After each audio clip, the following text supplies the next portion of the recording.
My 6-year-old son Leo accidentally knocked over a plastic cup of lemonade on the pristine white tablecloth. Before I could even grab a napkin, my mother, Beatrice, slammed her fork down against her crystal plate. The sharp clinking sound silenced the entire backyard. She pointed a manicured finger at my little boy and announced to the 40 guests present, "Do not bring your youngest next time, Kendra. He is ruining the aesthetic of this gathering." Nobody spoke up to protect my son. My aunts and uncles just stared at their plates. Suddenly, my 16-year-old daughter Aaliyah aggressively shoved her chair away from the table. She stood up, glared directly into her grandmother's eyes, and warned, "Try saying that again. I am Kendra, and I am 34 years old. Before I tell you how I systematically dismantled my toxic family's fake empire on that very lawn, let me know where you are watching from in the comments below. Hit like and subscribe if you have ever had to stand up to relatives who treated your children like second-class citizens." The annual family picnic was supposed to be a celebration of our legacy. My mother hosted it every summer at her sprawling estate. It was an event designed purely for her to show off to the neighbors. She wore a tailored linen suit that probably cost more than my first car. When Aaliyah challenged her, my mother's face turned a blotchy shade of red. She was not used to anyone defying her, especially not a teenager. She gasped and placed a hand over her pearl necklace. "How dare you speak to me that way in my own home?" she hissed. Aaliyah did not flinch. She crossed her arms and stared right back. "I dare, because you are talking about my little brother like he is a stray dog," Aaliyah replied, her voice loud enough for the neighbors to hear. "He spilled a drink." "Grandma, he is 6 years old. You are acting like he committed a crime." Beatrice stood up, her chair scraping loudly against the stone patio. She looked away from Aaliyah and glared directly at me. "This is exactly what I expected from you, Kendra," she said, her voice dripping with venom. "You have zero control over your household. I spend weeks preparing this catering, making sure every detail is perfect for our guests, and you bring this chaos into my sanctuary. Look at your sister Vanessa." Beatrice gestured grandly to the other side of the long table. My older sister Vanessa sat there looking like a magazine cover. Her 2 children were sitting completely still, wearing matching designer outfits, looking miserable but obedient. "Vanessa has managed to raise a respectable family," Beatrice continued. "Her children know how to behave in polite society. But yours are just wild, Kendra. They have no manners, no discipline, and no respect for the things I provide." I felt my jaw tighten, but I refused to give her the satisfaction of seeing me break. For my entire life, my mother had used these gatherings to remind me of my place. I was the disappointment. I was the single mother who lost her husband and supposedly struggled to make ends meet. Vanessa was the golden child who married a wealthy executive. Every comment my mother made was a calculated strike designed to elevate Vanessa and crush me. I reached over and gently pulled Leo toward my side. He was trembling slightly, his big brown eyes darting between me and his grandmother. "It is just lemonade, Mother," I said, keeping my voice terrifyingly calm. "I will clean it up. There is no need to humiliate a child in front of the entire family." "Humiliate?" Beatrice scoffed, crossing her arms. "I am stating a fact, Kendra. The boy has issues. Everyone here knows it, but nobody wants to say it out loud because they feel sorry for you. You refuse to put him in a proper facility. You drag him to adult events where he clearly does not belong. And then you let this teenage girl disrespect me on my own property." I looked around the table at the faces of my own flesh and blood. Aunt Viv was suddenly very interested in her potato salad. Uncle Marcus was staring at the sky. Not a single person had the courage to tell Beatrice she was out of line. They were all too dependent on her money and her approval to ever bite the hand that fed them. Aaliyah took a step forward, her fists clenched at her sides. "He does not need a facility," she yelled. "He has ADHD, you evil woman. He needs a napkin and maybe a grandmother who actually loves him instead of treating him like a prop for her stupid parties." A collective gasp echoed across the patio. Vanessa finally decided to join the conversation. She sighed dramatically and dabbed her mouth with a cloth napkin. Aaliyah, sweetie, please lower your voice, Vanessa said, using that condescending fake sweet tone she perfected in high school. Grandma is just stressed. Hosting is very expensive and very exhausting. We all know your mother cannot afford to chip in for the catering, so the least you could do is be grateful and sit quietly. That was the moment the remaining warmth in my heart turned to absolute ice. I stood up slowly, pushing my chair back. I did not even yell. I looked at Vanessa, and then at my mother. Gratitude, I asked, my voice echoing clearly over the soft music. You want gratitude for a plate of dry chicken. You want my children to sit in silent terror just to make your aesthetic look good for people who do not even care about you. Beatrice slammed her hand on the table. How dare you, ungrateful little brat, she screamed. Everything you have is because I allow you at this table. You are an embarrassment. You chose a dead end. Before I could even process my mother's cruel words, a shadow fell over the table. It was Connor, my older sister's husband. Connor was a tall, athletic white man who always dressed like he was stepping off a yacht. He wore a crisp Ralph Lauren polo shirt, khaki shorts, and a smug expression that he carried everywhere like a badge of honor. He walked around the edge of the patio with the slow, deliberate pace of a man who believed he owned the very ground we stood on. He positioned himself right behind my daughter Aaliyah. Without warning, he placed his heavy, pale hand firmly on her shoulder. His grip was tight enough to make her flinch, and her eyes widened in surprise. Now let's all just take a deep breath and calm down, Connor said, using that slow, patronizing tone he always reserved for us. He looked at Aaliyah and shook his head slightly. Aaliyah, there is no need to get loud and act ghetto in front of the neighbors. We are civilized people here. We do not solve our problems by screaming over spilled juice. It reflects poorly on everyone. The word ghetto hung in the air like a foul odor. My vision literally went red. The absolute audacity of this man to come into my family, touch my teenage daughter, and use that racially coded language disguised as a polite correction made my blood boil. I did not hesitate. I closed the distance between us in 2 seconds flat. I raised my arm and violently swatted his hand off my daughter's shoulder. The sharp smack of my hand against his skin echoed sharply across the quiet patio. Do not ever touch my daughter, I commanded, my voice dropping an octave. And do not ever use that word to describe my child again. Connor's smug smile faltered for a brief second. He rubbed the back of his hand, feigning shock and victimhood.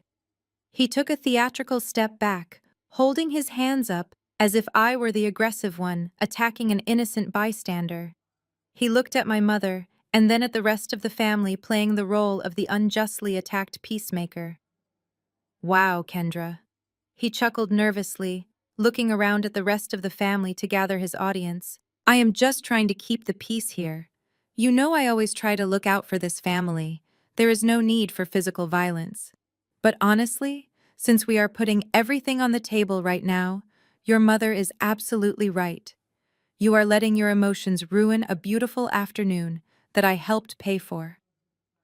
He gestured grandly to the catered buffet, the elaborate floral arrangements, and the hired waitstaff, who were now awkwardly staring at the ground, wishing they were anywhere else.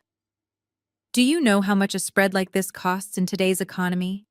Connor asked rhetorically, his voice dripping with arrogance.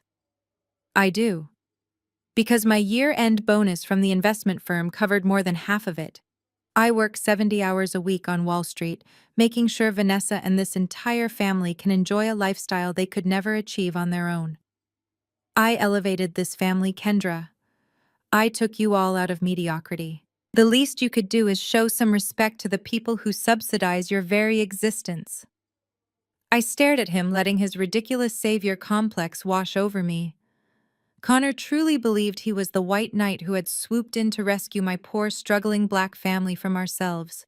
He loved playing the wealthy benefactor because it gave him an excuse to treat us like his personal charity cases.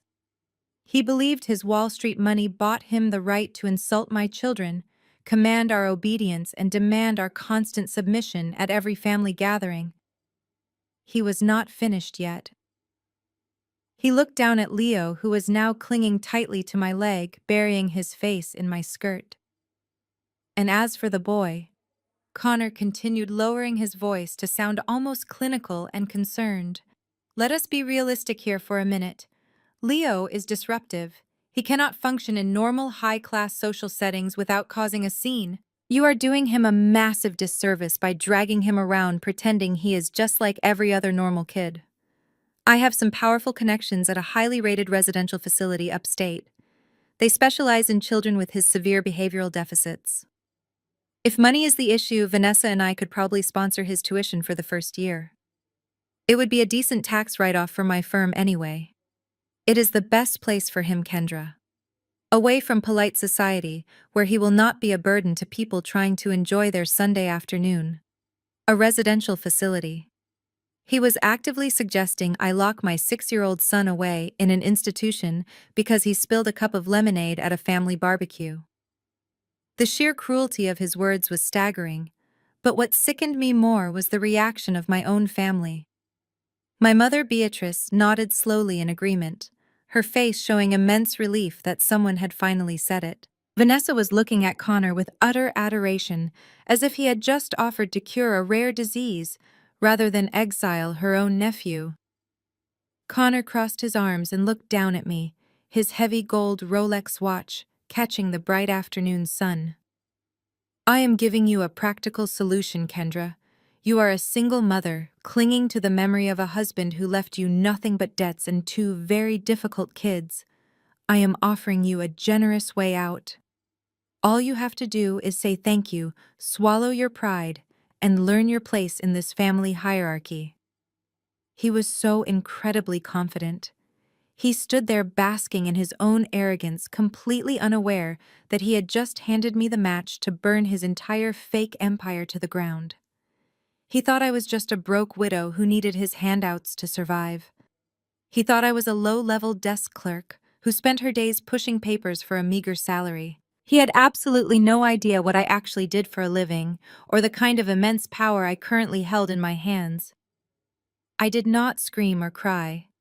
I simply looked at the expensive watch on his wrist and smiled. My smile seemed to trigger something deep and ugly inside my sister Vanessa. She slammed her expensive crystal wine glass down on the table so hard the delicate stem nearly snapped in half.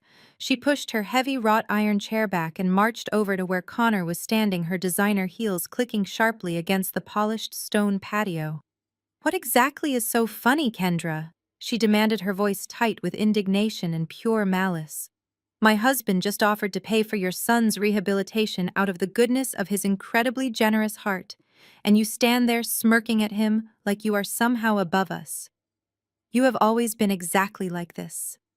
Vanessa continued, her face twisting into a hideous sneer. You are so fiercely proud, but for absolutely no logical reason. You sit in your little rented apartment pushing papers all day as a low-level desk calculator, and you actually think you know how the real world works. You do not know anything, Kendra. Connor runs a massive multi-million-dollar investment firm. He manages corporate portfolios that are worth more money than you will make in 10 lifetimes of crunching numbers. He is trying to help you because frankly you are a massive embarrassment to this entire family. The manicured patio was dead silent. But Vanessa was just getting warmed up. She looked at me with a sickening mixture of fake pity and utter disgust. I know you are deeply bitter, she said, softening her voice into a mockingly sympathetic tone that made my skin crawl. I know it physically hurts you to come to my beautiful home and see the incredible life Connor and I have built together. I know you look at my successful husband and realize everything you completely missed out on in your own life. It is not our fault that you chose to marry Marcus instead of finding someone who could actually provide for you. Hearing my late husband's name in her toxic mouth made the air in my lungs turn to solid ice. Marcus was a genuinely good man. He was a hard-working master mechanic who came home every single night with engine grease on his hands and pure, unfiltered love in his heart. He treated me like an absolute queen, and he adored our 2 children more than anything in this world. But to Vanessa and my status-obsessed mother, Marcus was nothing more than a blue-collar statistic. He was just a black man in dirty work coveralls. Vanessa tilted her head, her expensive blonde highlights catching the bright summer sun. Marcus was a sweet guy, Kendra, she said. But let us be brutally honest here. He was just a grease monkey who left you a mountain of medical debt and a broken-down Honda Civic. He could not properly provide for you when he was alive, and he certainly left you with absolutely nothing when he unexpectedly died. Connor is offering you a golden lifeline today. He is offering to fix the massive mess your sad life has become. And instead of getting down on your knees and thanking him, you violently slap his hand away and act like some ungrateful ghetto stereotype. Aaliyah let out a furious sound, a terrifying mixture of a sharp gasp and a deep guttural growl, and tried to lunge forward to attack her aunt. I immediately shot my right arm out and blocked her path. I did not even look back at my teenage daughter. I just kept my eyes firmly locked on Vanessa, the beloved golden child. The woman who had spent her entire privileged life happily stepping on my neck just to make herself look slightly taller. She stood there radiating arrogant perfection. Aunt Viv murmured something in desperate agreement from the far end of the long dining table. Yes, Kendra, just listen to your sister, Viv whispered loudly, her eyes darting nervously between us. They are only trying to help you and the boy out. Uncle Marcus nodded along, swirling his expensive bourbon in his glass. Pride goeth before the fall. Kendra, he chimed in, trying to sound wise. You should take the financial help. Do not let your massive ego ruin your poor kids' futures. They were all eagerly waiting for me to explode. They desperately wanted me to scream and curse so they could point their fingers and confidently validate their racist narrative that I was just an unstable, angry black woman who could not handle polite society. They wanted to see me publicly break under the crushing weight of their collective superiority, but I simply did not give them the dramatic show they so desperately craved. Instead, I felt a strange sense of absolute tranquility wash over my entire body. It was the terrifying calm of a silent apex predator that has just locked the steel cage door from the inside, leaving the prey trapped. I slowly looked away from Vanessa's sneering face and looked down at my young son. Leo was still nervously holding the empty plastic cup, his little fingers sticky from the spilled sugary lemonade. I calmly reached over to the elaborate buffet table and picked up a thick white linen napkin. I knelt down on the hard stone patio, completely ignoring Connor, Vanessa, and my mother, who were aggressively looming over me. I gently took Leo's small, trembling hands in mine and carefully began to wipe the sticky residue from his little fingers. "It is okay, baby," I whispered to him, my voice incredibly soft and remarkably steady.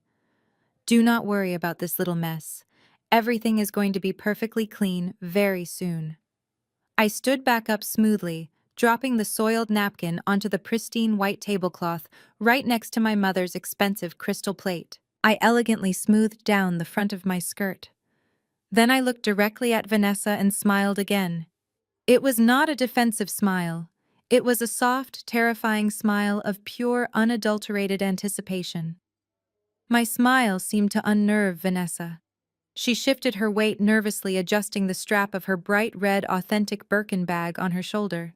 That bag was her prized possession, a symbol of her supposed superiority. I stood up to my full height, smoothing my skirt. "Vanessa," I said, my voice carrying perfectly in the quiet air.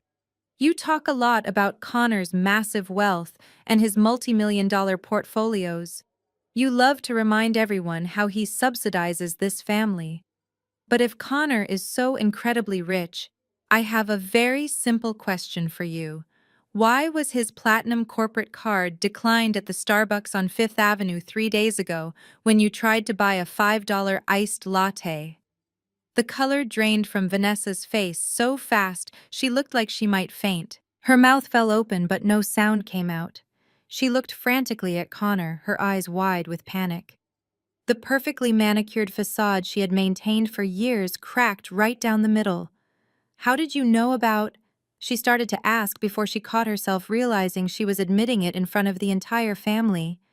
She snapped her mouth shut and took a step back, clutching her expensive bag against her chest, like a shield. Connor reacted exactly like a cornered animal. His face flushed a dark, angry red. "That is an absolute lie!" He bellowed, his voice booming across the patio. "You are completely delusional, Kendra." My card was not declined. The chip reader at the store was broken. It was a technical glitch with the bank network. "You are seriously standing here inventing pathetic lies about my finances just to distract everyone from your own miserable life." He pointed a shaking finger at me, trying to regain his position of power. "I have more money in my checking account than you will ever see in your lifetime, you jealous little rat." But the seed of doubt had already been firmly planted. The silence on the patio felt different now. It was no longer the silence of people watching a train wreck. It was the silence of people doing math in their heads. My relatives were suddenly exchanging very nervous glances. Connor always threw money around, but if his card was declined for a simple coffee, something was very wrong. I did not back down. "A technical glitch," I repeated slowly, tasting the desperation in his words. "That is a fascinating excuse, Connor. Except the barista clearly told you the card was frozen due to suspicious activity, and then you had to pay with a $20 bill you found crumpled in the bottom of Vanessa's purse. You looked incredibly stressed for a man who claims to be a Wall Street titan." Before Connor could shout another excuse, my family intervened. But they did not intervene to question the man who might be lying to them. They intervened to protect their meal ticket.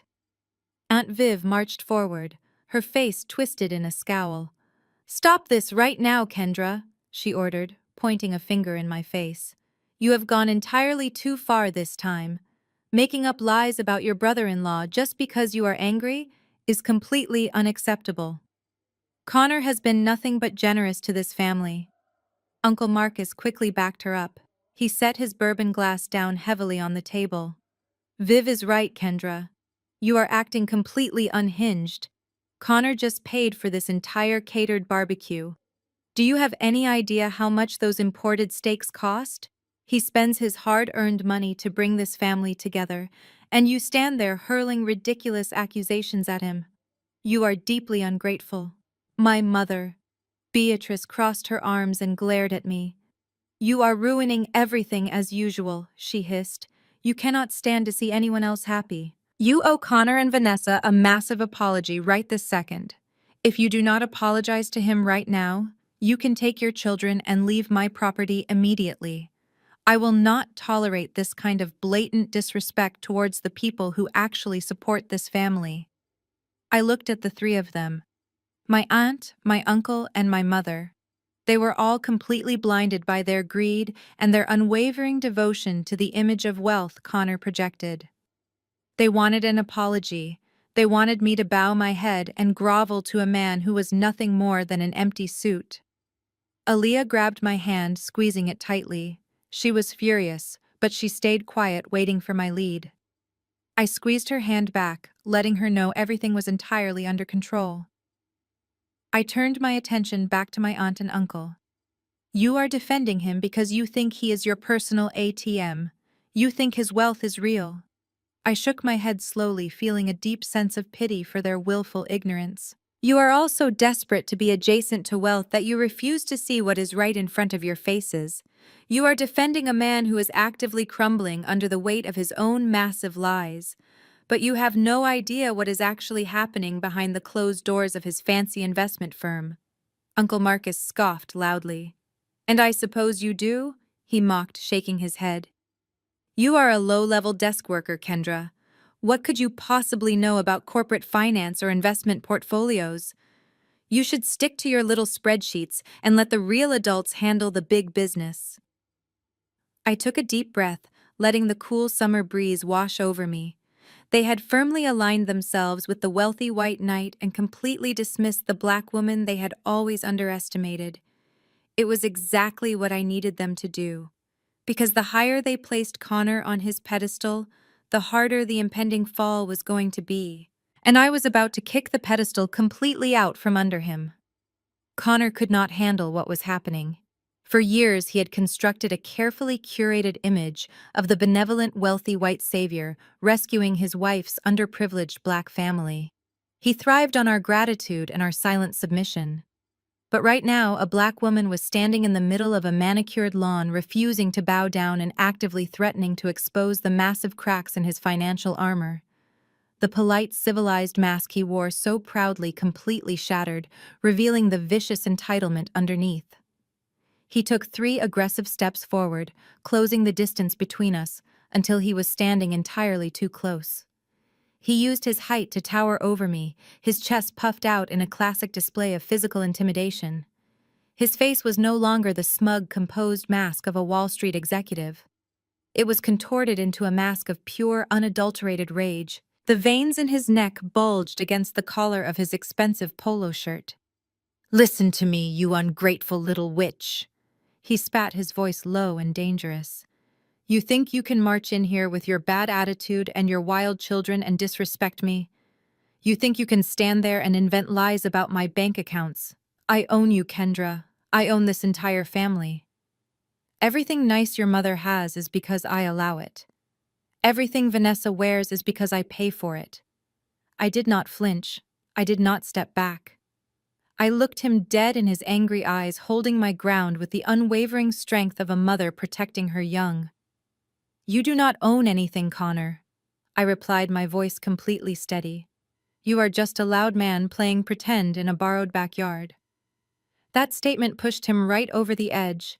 He completely lost whatever shred of self-control he had left.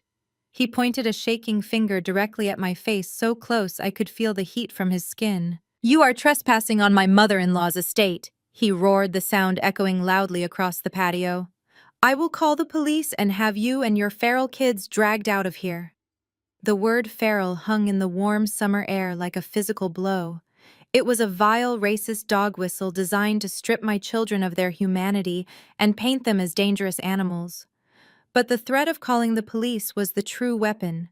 In our community, weaponizing the police against a black family is not just an empty threat. It is an act of sheer violence. It is a highly triggering escalation that carries the very real weight of potential tragedy. Connor knew exactly what he was doing. He was using his white privilege as a loaded gun, aiming it directly at my family to force me back into my place. A collective gasp rippled through the gathered relatives. Even Vanessa looked momentarily stunned by the sheer brutality of his words. The threat was so severe, so steeped in real-world danger, that it should have snapped my family out of their trance. It should have been the moment my mother stepped in and ordered him out of her yard for threatening her own flesh and blood. But nobody moved. Not a single person spoke up to stop him. Aunt Viv looked down at her shoes. Uncle Marcus sipped his bourbon, avoiding my gaze. My mother, Beatrice, simply crossed her arms tighter. Her silence acted as a loud, ringing endorsement of Connor's threat. My own mother was perfectly willing to let this arrogant white man call the police on her black daughter and her small children just to protect her precious access to his supposed wealth. Her cowardice was absolute, and it was sickening. Vanessa stood there clutching her designer bag, pretending she did not hear her husband call her own nephew a feral animal. They chose their comfortable lies over my children's basic safety. Aaliyah pressed herself firmly against my side, her breathing heavy and fast. She was terrified, but she was trying so hard to be brave for her little brother. Leo whimpered softly, his small hands gripping the fabric of my skirt so tightly his knuckles were turning pale. He did not fully understand the complex racial dynamics or the historical weight of the police threat, but he understood that the loud, angry man was trying to hurt his mother and his older sister. Connor saw the fear in my children's eyes, and he smiled. It was a cold, triumphant smile. He thought he had won. He reached into the pocket of his tailored khaki shorts and pulled out his sleek silver smartphone. He held it up, gripping it tightly like a symbol of his supreme authority. "I am not joking, Kendra," he warned, tapping the screen with his thumb. "I am dialing right now. I am going to tell the dispatcher that there is a hostile trespasser on the property, causing a disturbance and threatening the homeowners. We will see how tough you act when they arrive with their sirens blaring and put you in handcuffs in front of all these nice people. I will make sure social services gets a call about those kids too. You are going to lose everything today." He was banking on my terror. He was waiting for me to panic, to beg for mercy, to apologize profusely, and drag my children away in utter humiliation. He wanted the rest of the family to witness exactly what happens when someone dares to question his absolute authority. The patio was suffocatingly quiet.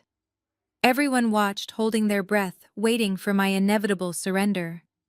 I stared at his phone. I looked at the smug satisfaction practically oozing from his pores. I felt my son clinging to my leg and the protective heat radiating from my teenage daughter. I felt no fear. I felt a profound sense of clarity. Connor had just played his ultimate trump card, thinking it was a guaranteed victory over my life.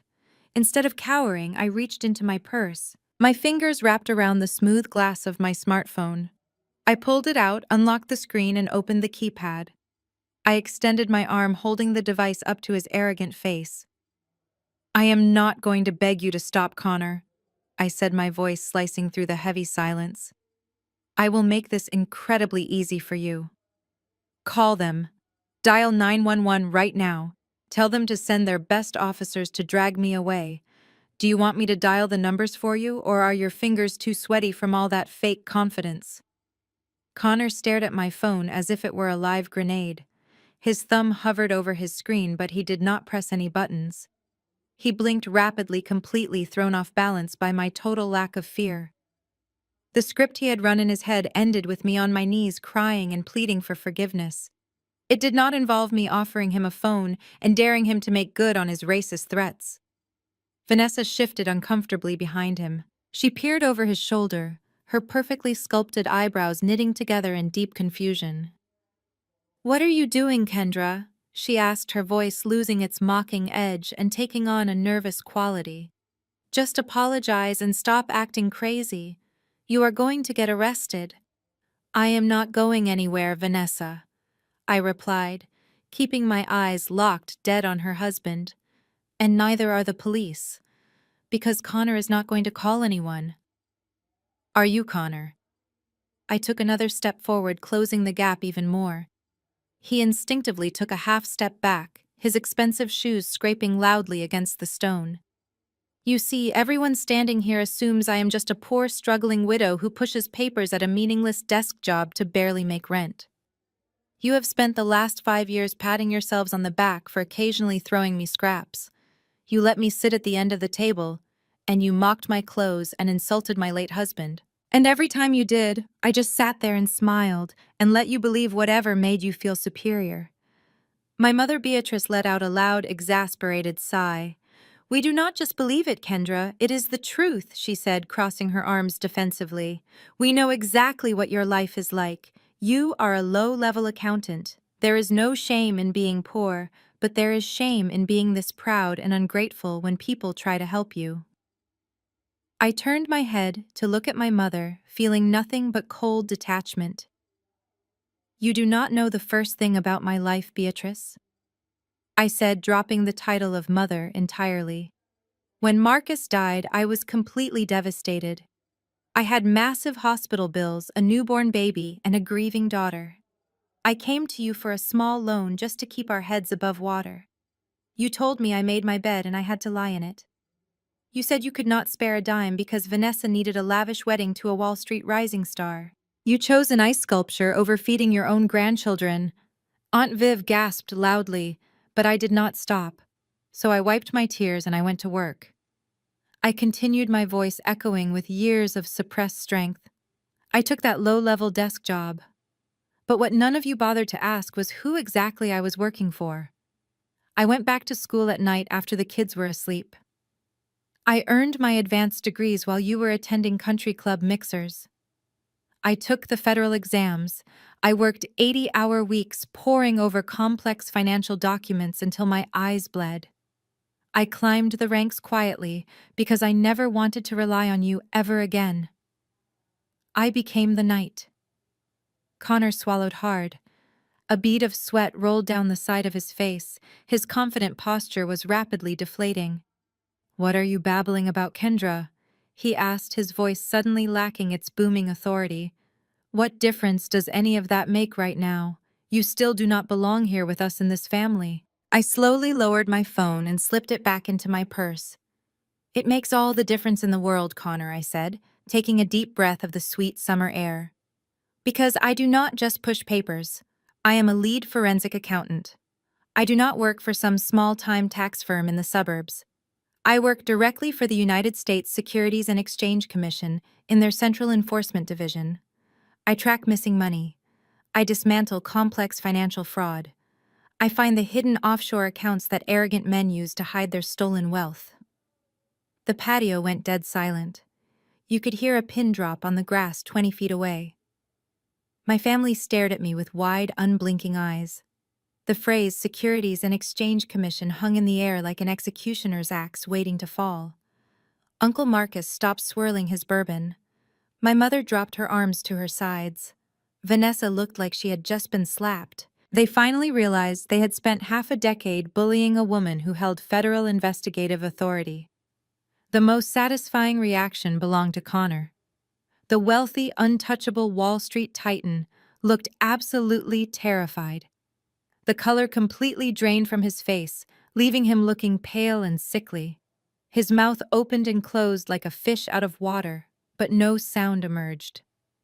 His eyes darted back and forth, desperately trying to calculate how much I actually knew. He knew exactly what a lead forensic accountant for the SEC could do to a man like him. He knew my job was to put people exactly like him in federal prison. And he was about to find out I was exceedingly good at my job. I watched the realization wash over him like a bucket of freezing water. "You do not run a multi-million-dollar investment firm, Connor," I said, my voice carrying a lethal precision. "You run a massive fraudulent Ponzi scheme. You do not invest anyone's money. You take funds from new clients to pay off the old ones while skimming millions off the top to fund your lavish lifestyle and your fake platinum cards." Vanessa let out a sharp, hysterical laugh that sounded more like a choke. "What are you talking about?" "Kendra," she stammered, looking frantically at her husband. "Tell her she is crazy, Connor. Tell her she does not know what she is talking about. We have statements. We have portfolios. We have accountants." "Yes, Vanessa, you have accountants," I replied, stepping closer to the table where the expensive imported steaks were getting cold. "But your husband made a fatal miscalculation. He thought he was smarter than the federal government." For the past 18 months, my specialized team at the Securities and Exchange Commission has been quietly tracking every single wire transfer, every offshore shell company, and every fake dividend payment that came out of his miserable little firm. We followed the money, Connor. We followed it through the Cayman Islands, through the fake real estate holdings in Delaware, and right back to your personal checking accounts. Connor's knees actually buckled slightly. He reached out and grabbed the back of a patio chair, just to keep himself standing upright. The arrogant white knight who had threatened to call the police on my children just moments ago was now physically shaking in his expensive leather loafers. He opened his mouth to deny it, to scream another insult, but his throat was completely dry. "You thought your card was declined at Starbucks because of a technical glitch?" I asked, tilting my head and smiling that cold, terrifying smile once again. "There was no glitch, Connor. Your platinum card was declined because at exactly 8 o'clock on Friday morning, I personally signed the federal injunction to freeze every single financial asset tied to your name. Your corporate accounts are frozen. Your personal accounts are frozen. Your offshore trusts are frozen. You are completely and utterly broke. You do not even have enough legally obtained money to buy a cup of coffee, let alone pay for my son's residential facility." The silence that followed was entirely different from the previous silences. This was the deafening silence of a bomb detonating in a crowded room. The shockwave radiated outward, hitting every single person sitting around that long table. They were not just processing the fact that Connor was a criminal. They were processing the horrifying reality of what his crimes meant for them. I turned my attention to the elaborate buffet table filled with gourmet dishes, expensive champagne, and crystal glassware. I picked up a silver serving spoon and casually stirred the expensive potato salad. My Uncle Marcus was right about one thing, I announced, looking around at the terrified faces of my family. Connor did pay for this entire catered barbecue. He paid for those imported steaks. He paid for this beautiful aesthetic that my mother values so much. But he did not pay for it with his hard-earned Wall Street bonus. I dropped the silver spoon back into the bowl with a loud clatter. He paid for it with stolen money, I declared, my voice ringing with absolute authority. He paid for it using the retirement funds of elderly teachers and the life savings of hard-working blue-collar mechanics like my late husband. Every bite of food you are putting into your mouths today was purchased with stolen funds. This entire party is a crime scene funded by a man who robs the innocent to pretend he is royalty. Aunt Viv dropped her plate. The delicate china shattered against the stone patio, sending pieces of imported steak and organic vegetables scattering across the ground. Her hands flew up to cover her mouth, and a low, mournful wail escaped her lips. Uncle Marcus dropped his glass of bourbon, the amber liquid pooling around his feet like a dark stain. Vanessa was hyperventilating now. She grabbed Connor's arm, digging her perfectly manicured nails into his skin. "Tell me she is lying, Connor," she screamed, her voice cracking with pure terror. "Tell me you did not steal our money. Tell me my house is safe. Tell me my cars are safe. We just bought that vacation home in Aspen, Connor. Tell me this is just a misunderstanding." Connor could not even look at his wife. He stared blankly at the grass, completely paralyzed by the sudden absolute destruction of his carefully constructed life. He was a fraud, a thief and a coward, and everyone finally saw him for exactly what he was. My mother, Beatrice, looked like she was going to have a heart attack. She clutched her pearl necklace so tightly the strings snapped, sending small white pearls bouncing across the stone patio like tiny hailstones. She looked at Connor, and then she looked at me, her eyes wide with a mixture of disbelief and growing panic. "You are making this up," Beatrice gasped, struggling to catch her breath. "You are just trying to ruin this family because you are jealous. The federal government would not hire someone like you to investigate someone like Connor. He is a respected businessman. You are just a spiteful little girl trying to cause trouble." "You can live in denial for another 5 minutes if you want, Beatrice," I replied, stepping back and wrapping my arms protectively around my 2 children. "But the federal warrants have already been issued. The subpoenas were delivered to his empty office building yesterday afternoon. The only reason the agents did not arrest him on Friday is because they wanted to finalize the asset seizure first. His firm is gone. The money is gone. The facade is gone. It is over." Aunt Viv was the first to break the paralyzing silence. She took a step forward, her expensive heels wobbling on the stone patio. Her eyes were fixed on Connor, but they were completely hollow. "Connor," she whispered, her voice trembling with a terrifying fragility. "My retirement fund. You told me it was secured in a high-yield municipal bond. You sat in my living room, drank my tea, and promised me it was entirely safe. Tell me Kendra is lying. Tell me my money is right where you said it was." Connor could not meet her gaze. He stared at the spilled potato salad at his feet. His silence was the loudest confession he could have possibly made. Viv let out a sound that was half sob and half scream. She lunged at him, grabbing the collar of his crisp Ralph Lauren polo shirt. "Where is my money, you thief?" she shrieked, shaking him with a surprising amount of physical strength for a woman her age. "I worked 40 years at the post office for that money. I trusted you because you said you knew better than us. You said you were the financial expert. Give it back to me right now." Uncle Marcus was right behind her. The bourbon he had spilled earlier was completely forgotten. The sophisticated older gentleman act he loved to put on vanished, replaced by raw panic. He grabbed Connor's shoulder and violently spun him around. Viv let go as Marcus shoved Connor hard against the edge of the buffet table. The table rattled, sending a silver platter crashing to the patio. "I gave you $200,000 last month," Marcus roared, his face inches from Connor's. That was my commercial loan to expand my dealership. You told me you could double it. What did you do with my money, you arrogant piece of garbage? Connor held his hands up in a defensive gesture. Marcus, please, you have to listen to me. He stammered, his voice cracking. It is just a temporary liquidity issue. The market took an unexpected downturn, and the SEC is overreacting. I can fix this. I just need a little more time to move some assets around. We can sort this out internally. We do not need to involve the authorities. You cannot fix a Ponzi scheme, Connor, I interjected smoothly, my voice cutting through his pathetic lies. The money is not in a municipal bond, and it is not in the market. It was used to pay the mortgage on your Aspen vacation home and to cover the lease on Vanessa's new Range Rover. There are no assets left to move. You bled this family dry to fund your own illusion of grandeur. Hearing about her car and her vacation home pushed Vanessa over the absolute edge. She began to hyperventilate. Her chest heaved rapidly, her breaths coming in short, desperate gasps.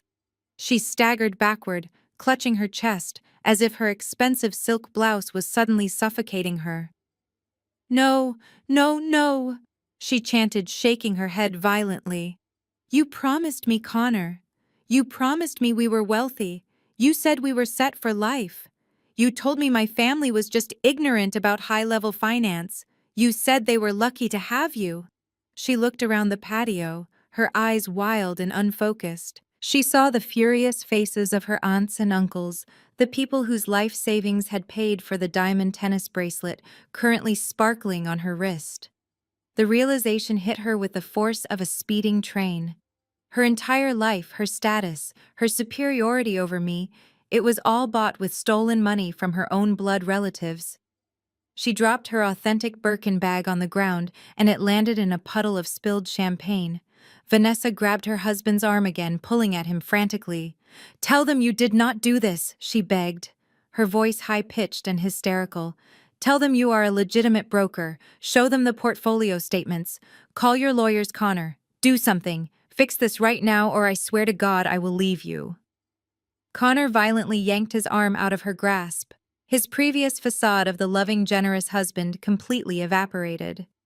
Shut up, Vanessa. He snapped, his face twisted in a vicious sneer. Just shut your mouth for 1 second. You think you are completely innocent in this. You loved spending the money. You never once asked how I managed to pull in 20% returns year after year. You just wanted the designer bags and the country club memberships. You are just as complicit as I am. You enjoyed looking down on your sister just as much as I did. Vanessa gasped, stepping back as if he had physically struck her. She covered her mouth with both hands, tears finally streaming down her perfectly contoured face, ruining her expensive makeup. She was completely broken. The patio descended into absolute chaos. The relatives who had spent the entire afternoon kissing Connor's ring were now actively trying to tear him apart. Cousins who had handed over their college savings were screaming obscenities. Aunts who had mortgaged their homes on his advice were weeping openly on the grass. The elegant garden party had transformed into a vicious feeding frenzy. The very people who had watched in silence while Connor threatened to call the police on my black children were now demanding street justice. They surrounded him, grabbing his clothes, demanding their stolen money. Connor tried to escape, but Marcus shoved him against the table. You are not going anywhere, Marcus growled. You will sit here and write me a check. I stood on the patio, watching the disaster unfold. Aaliyah watched with wide eyes, holding my hand. Leo was tucked safely behind my legs. I had not laid a single finger on Connor. I simply turned on the light and let the cockroaches scatter. The people who enabled his toxic behavior were now executing his downfall. The screaming and shoving continued around the buffet table, but a sudden sharp movement caught my eye. My mother Beatrice stepped away from the frantic crowd. Her expensive linen suit was wrinkled, and her broken pearl necklace still lay scattered across the stone patio.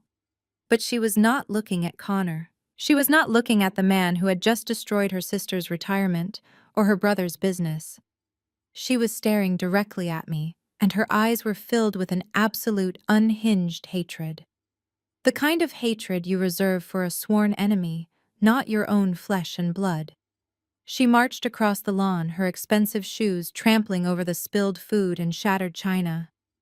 She stopped just a few feet away from me, her chest heaving with rage. I thought the shock of Connor's crimes would finally wake her up. I thought seeing her golden child's husband exposed as a federal criminal would shatter her delusions. I was entirely wrong. Beatrice did not care about the stolen money. She only cared about the public humiliation. And in her twisted mind, the person responsible for this humiliation was not the thief who committed the crimes, but the daughter who exposed them. "You planned this," Beatrice hissed, her voice trembling with a terrifying fury. "You orchestrated this entire thing just to destroy your sister. You could not stand seeing Vanessa happy. You could not stand seeing her living the life you always wanted but were too lazy and stubborn to achieve. So you used your little government job to launch a malicious vendetta against an innocent man." I looked at her in genuine disbelief. "An innocent man?" I repeated slowly. "Beatrice, he just confessed to stealing hundreds of thousands of dollars from your own brother and sister. He stole from this family. He lied to you for years. Are you honestly standing here blaming me for his federal crimes?" "He made a mistake," Beatrice yelled, waving her hands frantically in the air. "Businessmen make mistakes, Kendra. The market fluctuates. People borrow money to cover their losses. It is complicated high-level finance that you simply do not understand. If you had just kept your mouth shut and stayed out of his business, he could have fixed it. He could have paid everyone back quietly without causing a scene. But you had to bring your jealousy into my home and ruin the family name on purpose out of pure spite." Her logic was so fundamentally broken I almost laughed. She was desperately clinging to the sinking ship because admitting she was wrong meant admitting her entire value system was a lie. She would rather protect a white-collar criminal who treated us like garbage than acknowledge the success and integrity of her own black daughter. "You did not just ruin his firm, Kendra." She continued, taking another step closer until I could smell the expensive perfume masking her nervous sweat. "You ruined this family. You ruined Vanessa's marriage. What are the neighbors going to say when they hear about this? What are my friends at the country club going to think? You dragged our sterling reputation through the mud just to satisfy your own bitter ego. You have always been a dark cloud hanging over this family. You have always been the difficult one, the ungrateful one, the child who never fit in." Aaliyah squeezed my hand, her teenage body rigid with anger. She wanted to yell at her grandmother again, but I gently rubbed her thumb, keeping her calm. This was not Aaliyah's battle anymore. This was the final severing of a bond that had been rotting for decades. "I am not a dark cloud, Beatrice," I said, my voice steady and completely void of any affection. "I am the only person standing on this patio who is not living a lie. I built my life with my own 2 hands. I protect my children. I work a hard, honest job. I did not force Connor to steal. I simply held him accountable. If holding a thief accountable ruins your family name, then your name was completely worthless to begin with." That statement was the final nail in the coffin. Beatrice drew herself up to her full height, her face a mask of absolute disgust. She looked at me, at Aaliyah, and at young Leo, who was still hiding behind my legs. She looked at us as if we were a disease she needed to eradicate from her pristine property. "You are no longer my daughter," she declared, her voice carrying over the shouts of Uncle Marcus and Aunt Viv. The words hung in the air, heavy and final. "Do you hear me, Kendra? You are dead to me. You are officially disowned. I will not have a jealous, vindictive snake in my family. I will not allow you to stand on my grass and look down on us. You have brought nothing but shame to my doorstep since the day you married that worthless mechanic, and you have finally succeeded in destroying everything I built." She raised her hand and pointed a trembling finger toward the massive wrought iron gates at the end of the long driveway. "Get off my property!" she screamed, her voice cracking under the intense strain. "Take your wild children and get off my property right now. You are trespassing. I never want to see your face again. I never want to hear your voice again. Leave my home and do not ever come back." The few relatives who had stopped yelling at Connor turned to watch the spectacle. They witnessed a mother completely discarding her own child to protect the illusion of wealth. It was the ultimate betrayal. It was the absolute lowest point a parent could reach. But as I stood there listening to her banish me from her life, I did not feel an ounce of sadness. I did not feel the crushing weight of rejection that she so desperately wanted me to feel. I felt entirely liberated. Because Beatrice had just played exactly into my hands, she had invoked the sacred boundaries of her precious property. She had used her ownership of this sprawling estate as her final weapon against me. And she had absolutely no idea what was waiting for her in the trunk of my car. I did not move an inch when she pointed toward the gates. I simply turned my head slightly and looked at my 16-year-old daughter. Aaliyah knew exactly what to do. Without saying a single word to her grandmother, Aaliyah turned around and walked calmly down the long stone pathway that led to the paved driveway. The entire patio watched her in bewildered silence. Beatrice kept her trembling finger pointed toward the exit, expecting me to gather my frightened son and follow my daughter in utter defeat. But I stayed firmly planted on the grass, right next to the ruined buffet table, holding Leo's hand. The only sounds left in the backyard were the distant chirping of summer birds and the heavy, frantic breathing of my sister Vanessa.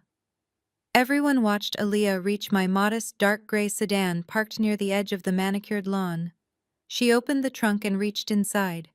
When she turned back around, she was carrying a large, heavy black leather briefcase. It looked entirely out of place at a sunny, backyard barbecue.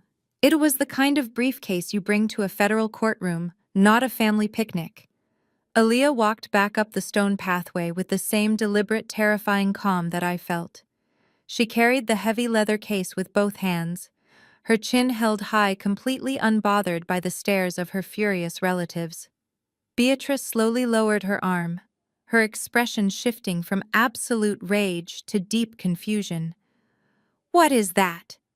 She snapped, her voice lacking its previous booming authority. "What game are you playing now, Kendra? I told you to get off my property."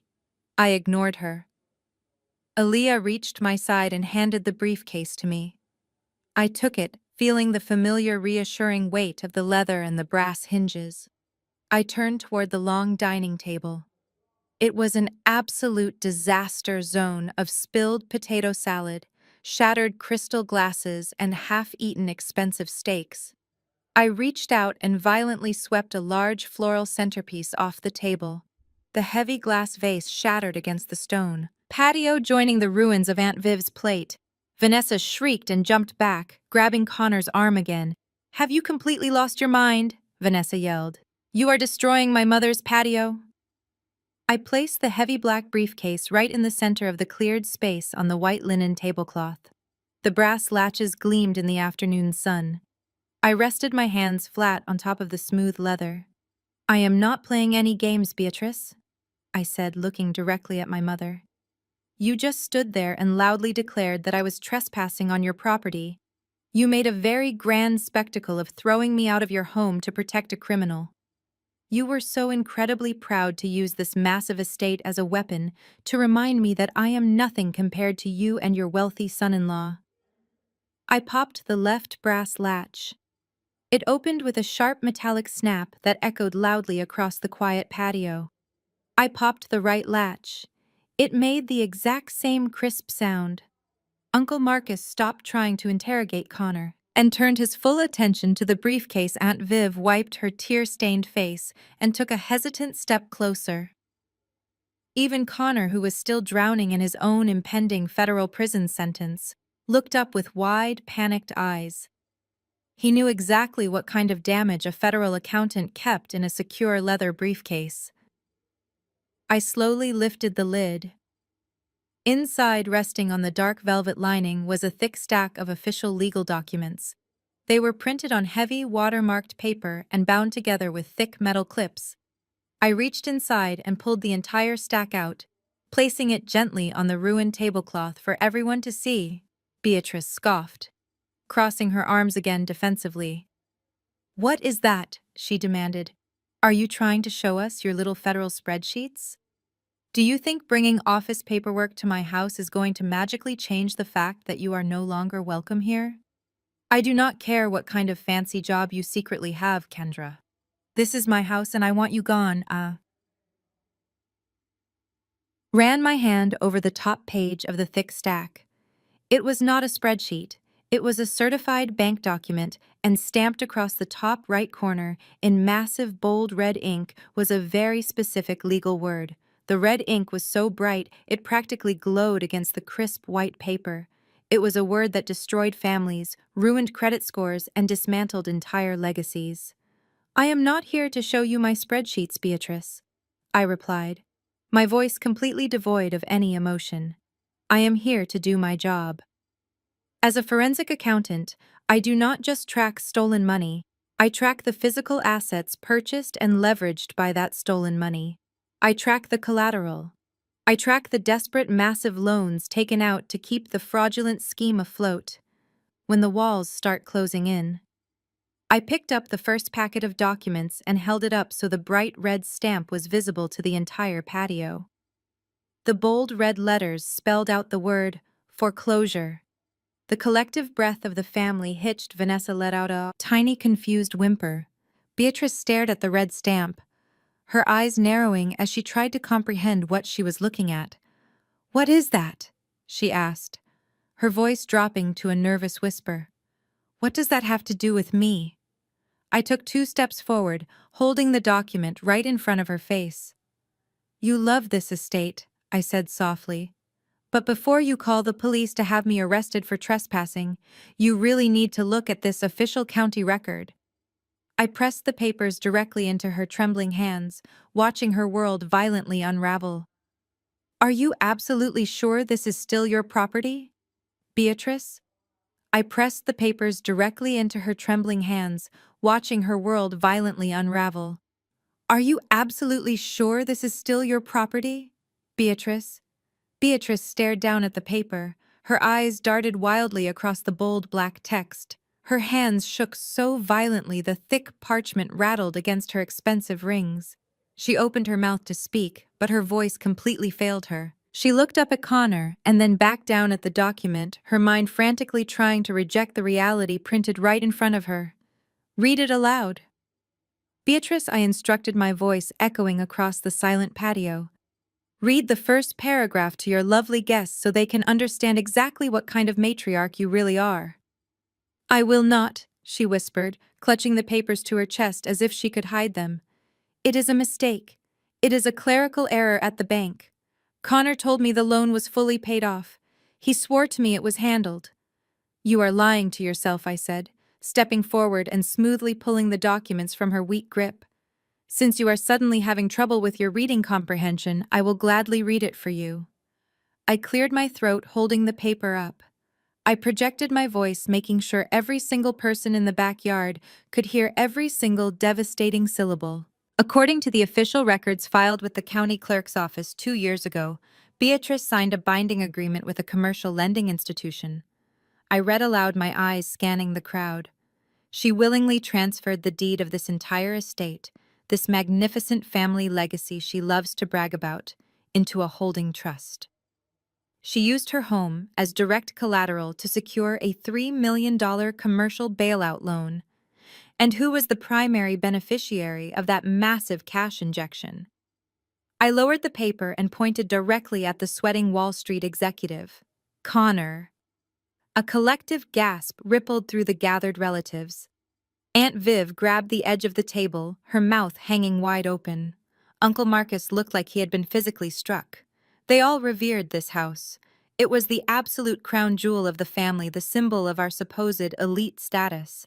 And Beatrice had secretly gambled it away on her golden son-in-law. "Connor came to you 2 years ago begging for a bridge loan." I continued, piecing the timeline together for the shocked audience. His fraudulent shell companies were starting to collapse. The early investors were demanding their returns and he did not have the cash to pay them. So he panicked. He came crying to his wealthy mother-in-law, playing on her desperate need to feel important.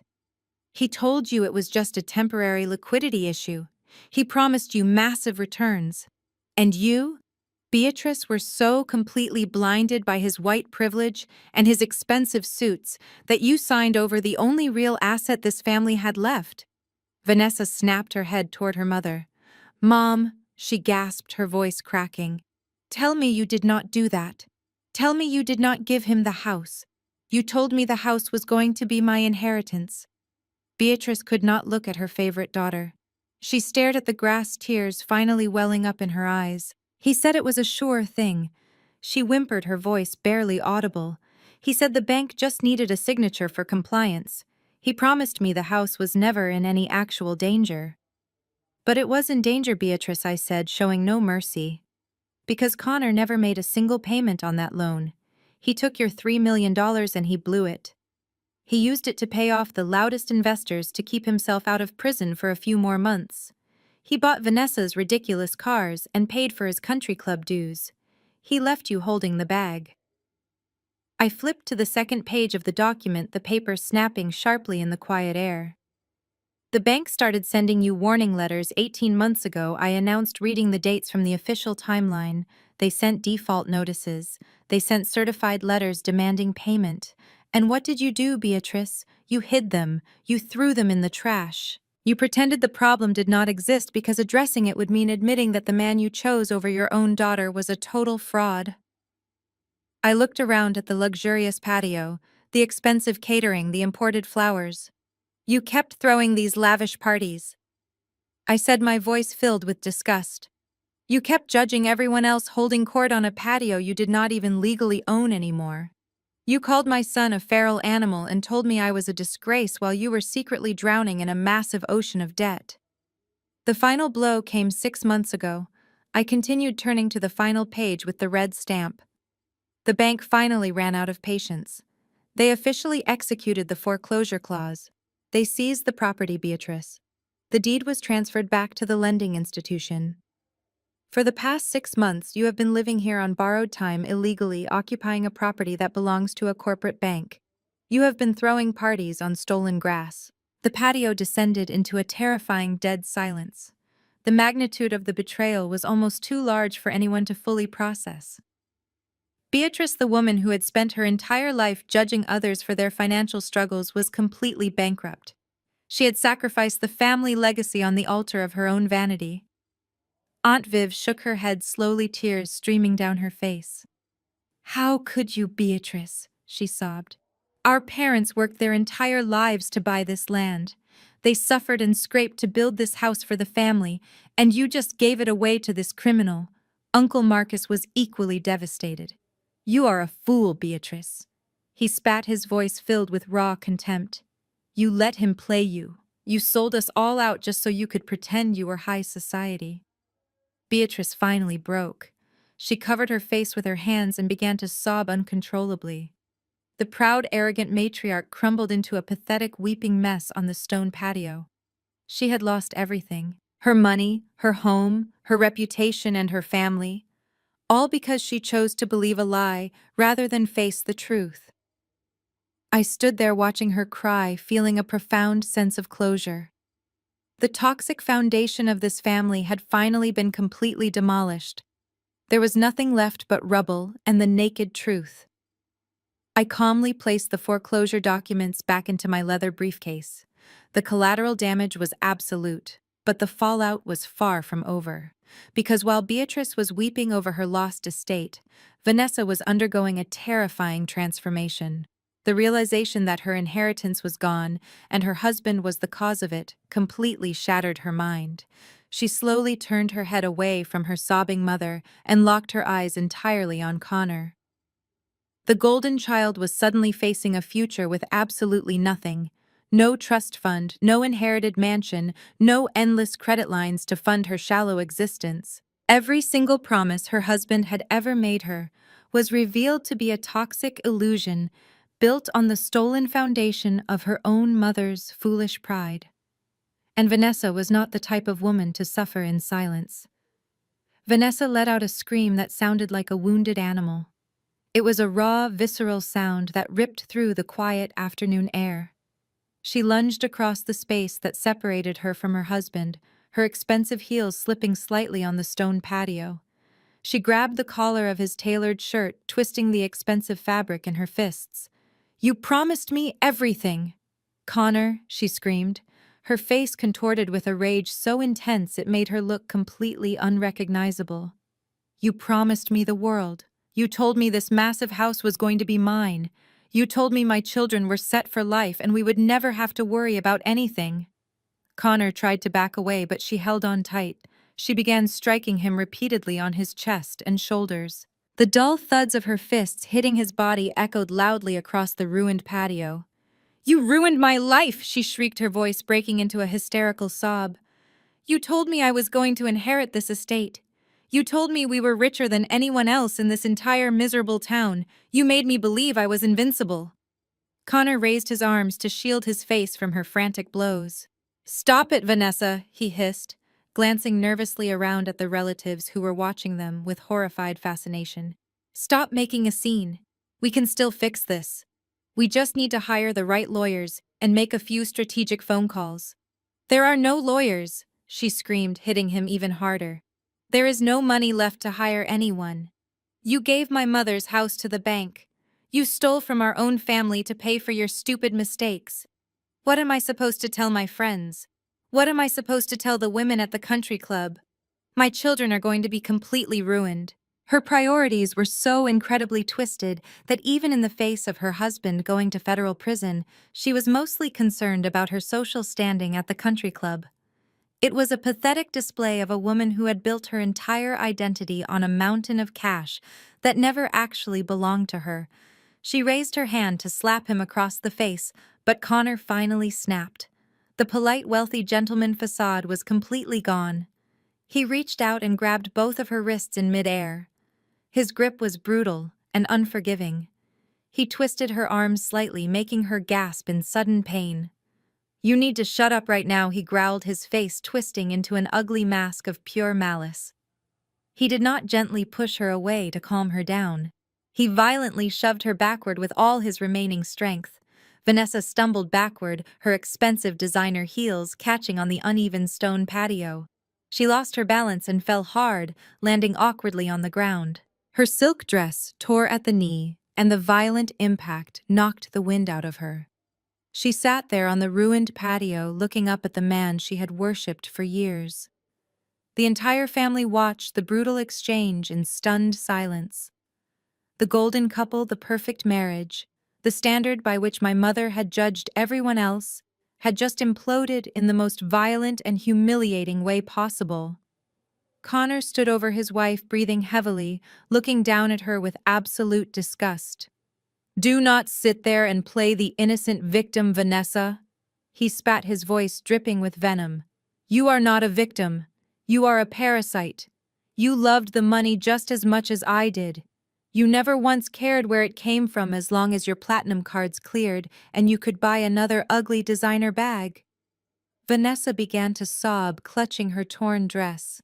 "I did not know," she cried, shaking her head. "I thought you were a successful broker. I trusted you with everything." "You trusted the lifestyle," he shot back, stepping closer to her.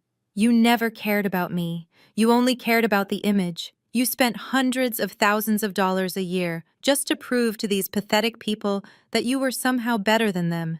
You needed to feel superior to your sister so badly that you drained every account I had. You are the reason I had to borrow money from your stupid mother in the first place."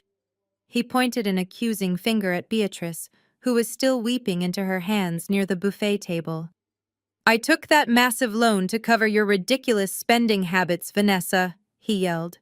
"Your mother handed over the deed to her house because she was just as desperate to maintain the illusion of wealth as you were. You two deserve each other. You are both completely empty inside." Aunt Viv and Uncle Marcus watched the destruction of their beloved golden child with wide, horrified eyes. They had spent years telling me I should be more like Vanessa. They had praised her marriage and her lifestyle while constantly insulting my late husband and my career choices. Now they were watching their idol sitting on the ground crying in a torn dress, while her criminal husband publicly humiliated her. It was a staggering display of poetic justice. The entire perfect family image was permanently shattered. There was no coming back from this absolute disaster. Vanessa looked around at her aunts and uncles, desperately seeking an ally. She wanted someone to defend her, to tell Connor he was wrong, to help her up from the ground. But nobody moved an inch. They were all too focused on their own lost life savings. They looked at Vanessa not with sympathy, but with growing resentment. She was the reason Connor had stolen their money. Her lavish lifestyle was funded directly by their stolen retirement accounts.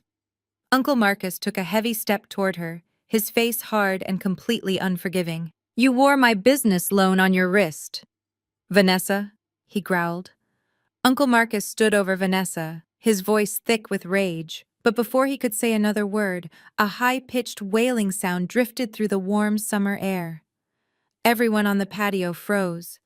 The sound was faint at first, coming from the main road at the bottom of the hill, but it was growing louder and more distinct with every passing second. It was the unmistakable sound of approaching police sirens. Not just one siren, but several overlapping and echoing through the wealthy suburban neighborhood. Vanessa scrambled backward on the stone patio, her eyes wide with fresh terror. She looked at her husband, expecting him to run. But Connor did not run. Instead, a slow, deeply unsettling smile spread across his face. The smile grew into a chuckle and then escalated into a full-blown manic laugh. He threw his head back and laughed loudly, his voice echoing across the manicured lawn. The sound was completely unhinged. It was the laugh of a desperate man who truly believed he had just found a miraculous escape hatch. Connor wiped a tear of mirth from his eye and looked directly at me. His chest puffed out, returning to that familiar, arrogant posture he had displayed before I opened my briefcase. "You really thought you had me cornered, Kendra?" he said, his voice dripping with renewed toxic confidence. "You thought you could march onto this property, throw your little federal documents around, and completely destroy my life. But you forgot one very important detail. You forgot exactly who you are dealing with and where you are standing." He reached into his pocket and pulled out his sleek smartphone, waving it in the air like a trophy. "I told you I was going to call the police on you, Kendra," he gloated, stepping away from his sobbing wife. "You thought I was bluffing. You thought you called my bluff with your little SEC speech. But while you were busy giving your dramatic monologue about forensic accounting, I silently pressed the emergency panic button on my home security app. I alerted the local police department that there is a violent intruder trespassing on the estate, threatening the homeowners and causing a massive domestic disturbance. The sirens were much louder now, turning off the main road and heading directly toward the private gated entrance of the neighborhood. Aunt Viv gasped and grabbed Uncle Marcus by the arm. "The police," she whispered, her voice trembling with panic. "We cannot have the police here, Connor. We need to handle this family business privately. We need to get our money back. If they arrest you, we will never see a dime." Connor ignored her completely. His eyes were locked entirely on me, his expression filled with a sickening, triumphant glee. "They are not coming to arrest me, Viv," he sneered. "They are coming to arrest Kendra. Do you understand how the real world works, Kendra? I play golf with the chief of police. I donate heavily to the Police Benevolent Association every single year. When those officers pull up to these iron gates, they are not going to see a federal investigator. They are going to see a hostile, angry black woman trespassing on a wealthy estate, refusing to leave and terrorizing my family." He paced back and forth on the patio, waving his hands as he laid out his twisted, delusional master plan. "Once you are in handcuffs sitting in the back of a squad car, your credibility is entirely shot," Connor explained, his eyes wide and manic. "You will be booked for trespassing and disturbing the peace, and when you try to tell them about your little SEC investigation, I will simply tell my high-priced lawyers that you are a disgruntled, deranged relative carrying out a personal vendetta. I will bury you in civil lawsuits for defamation. I will spin this entire afternoon into a story of a jealous sister trying to extort money from my successful firm. By the time you get out of a holding cell, I will have already moved my remaining assets and completely cleared my name." His reliance on his white privilege was absolute. He truly believed that his skin color, his expensive polo shirt, and his zip code acted as an impenetrable magic shield against any consequences. He was banking on the systemic bias of the local police to instantly side with him against me. He was weaponizing the very real racial dynamics of our society to save himself from federal prison. He looked at my teenage daughter, Aaliyah, and my young son, Leo, who was clutching my leg. And I will make sure Child Protective Services takes a very close look at your living situation. Connor added, his voice dropping to a cruel whisper. Because clearly a mother who gets violently arrested at a family barbecue is completely unfit to raise children. Beatrice, who had been weeping silently, suddenly looked up. A tiny flicker of hope crossed her tear-stained face. She desperately wanted Connor's delusional plan to work because if he won, she could somehow salvage her reputation. She wiped her eyes and stood up shakily. "Yes," she stammered, nodding her head. "Yes, the police will remove her. This is still my house until the bank officially changes the locks. I am the homeowner and I want her removed." It was completely sickening. My mother and my brother-in-law were actively conspiring to have me violently arrested and my children taken away just to protect a massive financial fraud. The sirens were deafening, now echoing right outside the tall stone walls that surrounded the property. The flashing red and blue lights began to reflect off the leaves of the large oak trees lining the driveway. "You hear that?" Kendra Connor asked, pointing a finger toward the driveway. "That is the sound of your entire life ending. You should have just stayed at your little desk and kept your mouth shut. Now you are going to lose your job, your freedom, and your children." I stood completely still on the ruined patio. I did not run. I did not panic. I did not gather my children and try to escape through the back gate. I simply looked at the man who was laughing maniacally while the red and blue lights danced across his face. He was so incredibly certain that his privilege was going to save him. He was so confident that the local police were coming to act as his personal private security force. He had absolutely no idea that the sirens screaming up the driveway did not belong to the local police department. The heavy wrought iron gates at the entrance of the estate did not just slowly glide open to welcome the authorities. They were violently pushed apart by the reinforced steel bumper of a massive matte black sport utility vehicle. The expensive metal gates groaned and shrieked in protest before slamming against the stone pillars. Behind the first vehicle, 3 more identical black SUVs roared up the long winding driveway, closely followed by 2 local police cruisers, with their lights flashing and sirens blaring. But they did not carefully park on the circular cobblestone driveway like polite guests. The lead driver cranked the steering wheel hard, jumping the stone curb and tearing directly onto my mother, precious manicured lawn. Deep, thick tracks of dark mud were violently ripped up from the pristine green grass as the heavy tires skidded to a chaotic halt just yards away from the patio. The smell of burning rubber and crushed grass filled the warm summer air, instantly replacing the scent of expensive catering. Connor stood up completely straight, confidently adjusting the collar of his designer polo shirt. His arrogant smile somehow grew even wider. He genuinely believed his panic button had summoned his personal army. He stepped forward, walking away from his sobbing wife, and raised his hand in a casual, friendly wave toward the vehicles. "Thank God you guys got here so fast," he called out, his voice projecting absolute authority and privilege. "I am the homeowner, and I need you to remove this woman immediately. She is completely out of control." He pointed a firm, accusing finger directly at my face, expecting the officers to tackle me to the ground. But the men stepping out of the black SUVs did not look like the friendly local beat cops he played golf with on the weekends. They did not wear standard blue uniforms. They wore dark tactical pants, heavy boots, and navy blue windbreakers, emblazoned across the backs and chests of those jackets. In massive, bold yellow letters were 3 terrifying initials, FBI. There were at least a dozen federal agents swarming the patio, moving with a rapid, terrifying precision that completely ignored the wealthy aesthetics of the garden party. The local police officers, who had arrived as backup, simply stood by their cruisers, forming a perimeter. They made absolutely no move to assist the man who claimed to fund their benevolent association. The lead agent, a tall, broad-shouldered man with a stern, unyielding expression, marched straight toward us.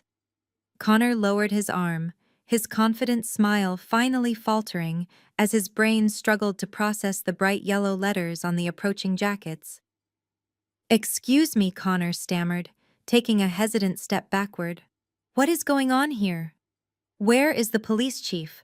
I called for the local police department." The lead agent did not even look at me. He walked right past where I was standing with my children, treating me like part of the scenery. He closed the distance to Connor in 3 massive strides. Connor raised his hands to protest, but he never even got the chance to speak another word. The agent grabbed Connor by the front of his expensive designer shirt, twisting the fabric violently in his fist, and shoved him backward with incredible force. Connor stumbled heavily and the agent slammed him face first down onto the wooden picnic table. The impact was brutal. Connor's face smashed into a tray of leftover imported cheeses and expensive crackers, scattering the food everywhere.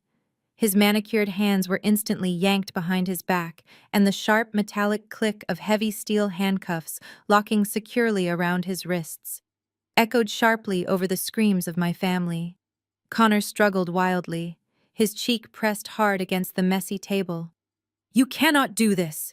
he shrieked, his voice pitching high with absolute terror. "Do you know who I am? I am a respected investment broker.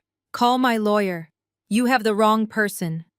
The lead agent leaned down, pressing his forearm heavily into Connor's upper back to keep him pinned against the wood. "Connor, you are under arrest by the Federal Bureau of Investigation," the agent announced, his voice a low, booming rumble that commanded absolute silence on the patio. "You are being charged with multiple counts of federal wire fraud, securities fraud, and international money laundering. We have a federal warrant for your arrest and a search warrant for your primary residence and all associated vehicles." The untouchable white knight was completely neutralized, squirming helplessly like a caught fish in front of the very people he had oppressed for years. His white privilege could not save him from federal jurisdiction. His country club memberships meant absolutely nothing to the men tightening the steel cuffs around his wrists. Vanessa screamed, her husband's name scrambling backward on the patio to get away from the federal agents.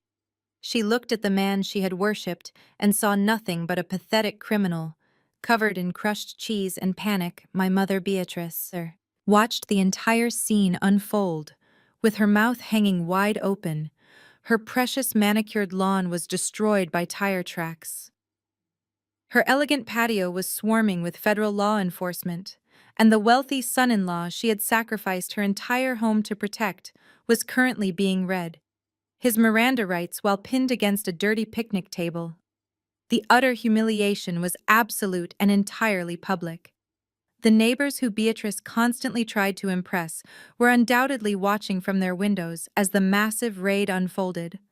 Aaliyah stood safely by my side, watching the spectacular downfall of the man who had called her a feral animal just minutes earlier. Justice had arrived, and it wore a navy blue windbreaker. I did not smile or gloat.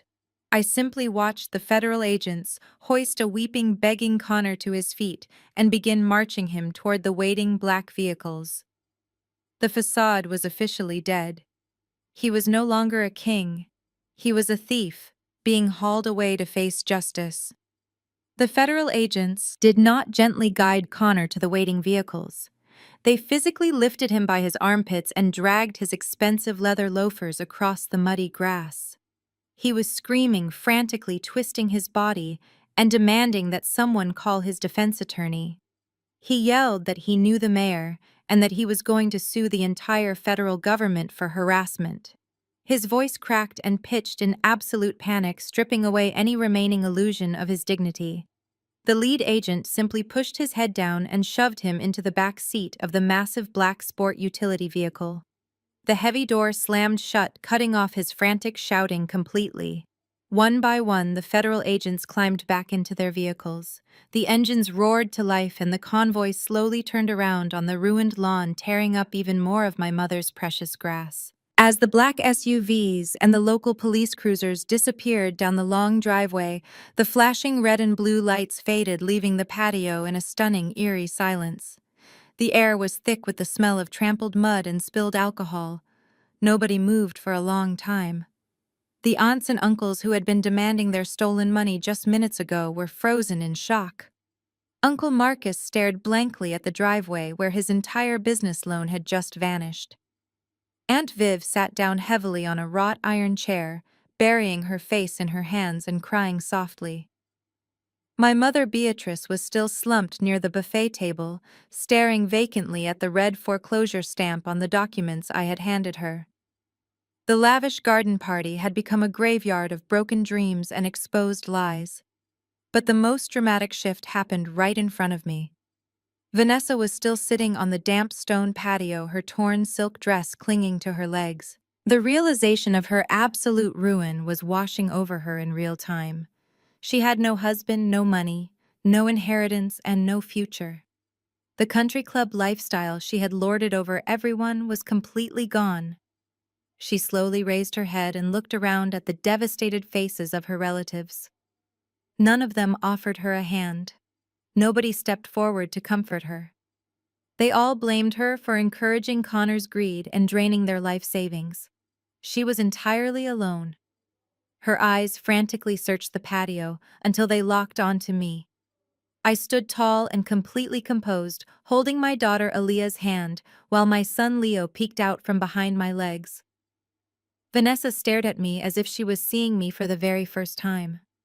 She did not see a poor widow or a low-level desk calculator anymore.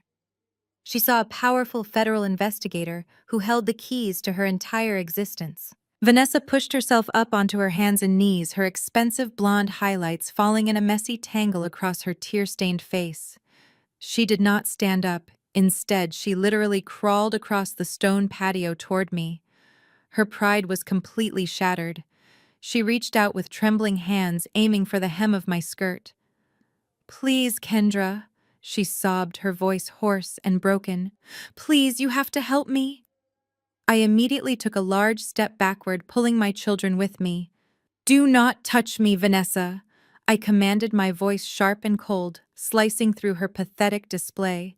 She collapsed onto her knees, resting her weight on her heels. She clasped her hands together in a desperate begging gesture. "Oh God, Kendra, you have to do something," she pleaded, tears streaming down her face, ruining her expensive makeup. "You work for the agency. You know the system. You are the lead investigator. You can access the accounts, right? You can unfreeze just one of the offshore trusts. Just enough for me to hire a top defense attorney for Connor. Just enough so I do not lose my house and my cars. Please, Kendra, I am your sister. I am your own flesh and blood. You cannot let them take everything away from me." I looked down at the woman who had spent her entire life making me feel completely worthless. Less than an hour ago, she had mocked my late husband, called me a pathetic clerk, and laughed when her husband threatened to call the police on my black children. Now she was on her knees begging me to commit federal treason to save her fake, luxurious lifestyle. The sheer audacity and staggering hypocrisy of her request left me completely breathless. I stared down at her ruined dress and her desperate, pleading eyes. "You want me to risk my federal career and go to federal prison just to help you hide stolen money?" I asked, my tone reflecting absolute disgust. "You want me to steal money back from Aunt Viv and Uncle Marcus so you can keep driving a luxury SUV? Do you hear yourself, Vanessa? You are asking me to become a criminal just to protect your fragile ego." "I am desperate, Kendra," she wailed, slapping her hands violently against the stone patio. "I have absolutely nothing left. My bank cards are declined. My husband is gone.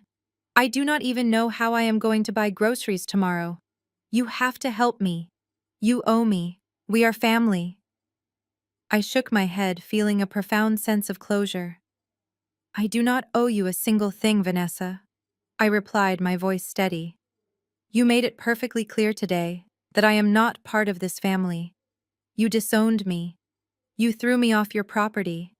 You called me a jealous rat. You chose your wealthy white knight over your own sister. Now your knight is sitting in the back of a federal vehicle wearing steel handcuffs. Vanessa stared at me with wide, terrified eyes, finally realizing that I was completely immune to her manipulation. She slowly lowered her hands, letting them rest on her torn silk dress, and began to weep into her palms. Her sobs were the only sound left on the ruined patio until a sharp, desperate gasping broke the silence. I turned my head away from my broken sister and looked toward the buffet table. My mother Beatrice was gripping the edge of the table so tightly her knuckles were completely white. Her chest was heaving uncontrollably as she struggled to pull air into her lungs. The sheer magnitude of the public humiliation had sent her into a state of hyperventilation. But Beatrice was a woman who had spent her entire life surviving on pure stubborn pride, and she was not ready to surrender. She took a deep, ragged breath and forced herself to stand up completely straight. She reached up with shaking hands and smoothed down the front of her wrinkled linen suit. She stepped over the shattered crystal and the spilled potato salad, refusing to look down at the mess. She lifted her chin, trying to project the same haughty arrogance she had worn like a crown for the past 30 years. She looked at the muddy tire tracks tearing through her pristine lawn. And then she looked at me, her eyes blazing with a furious, terrifying denial. "You think you have won, Kendra?" she said, her voice raspy, but gaining volume with every single word. "You think because those agents drove their vehicles onto my grass that this changes anything about who we are? You think a piece of paper from a bank gives you the right to stand there and gloat while your sister is crying on the ground?" I did not interrupt her. I simply watched her desperately trying to glue the shattered pieces of her illusion back together. "The bank might take this house next month," Beatrice announced, projecting her voice so the lingering aunts and uncles could hear her. "The bank might auction off this property next year. We might have to hire lawyers to sort out this massive misunderstanding with Connor's business. But that is tomorrow. That is next week. Today I am still the matriarch of this family. Today my name is still on the original deed. Today this is still my patio and my grass." She was completely untethered from reality. Her son-in-law had just been hauled away by the federal government for running a massive Ponzi scheme that had bankrupted her own siblings. She was currently standing on property that had already been legally seized 6 months ago. Yet she was still fiercely clinging to the title of matriarch, as if sheer willpower could reverse a federal indictment and a bank foreclosure. "And you are still banished." "Kendra," my mother yelled, pointing her trembling finger toward the ruined wrought iron gates, "I told you to get off my property, and my order still stands. You do not belong here. You have never belonged here. Take your wild children and walk down that driveway right now. I will not allow you to stand there judging us." Aaliyah gripped my hand tighter, her teenage mind struggling to comprehend her grandmother's absolute insanity. "How can she still be yelling at you?" Aaliyah whispered to me. "She has literally nothing left. She has her delusion, Aaliyah," I replied softly, keeping my eyes on my mother. "And she will defend it until the bitter end." Beatrice turned her attention away from me and looked at the stunned relatives gathered around the patio. She clapped her hands together twice, a sharp, commanding sound that she usually reserved for the hired catering staff. "All right, everyone," Beatrice ordered, her voice ringing with a frantic, unnatural cheerfulness. "This party is not over. We are not going to let a disgruntled daughter and a few overzealous government agents ruin our Sunday afternoon. Viv, pick up those broken plates. Marcus, help me flip this heavy table back over. Someone go into the kitchen and bring out the backup trays of food. We are going to clean up this mess, and we are going to finish our meal together like a proper civilized family." She reached down and grabbed a shattered piece of china from the stone patio, holding it up as if to lead by example. "Come on," she urged, her smile looking more like a painful grimace.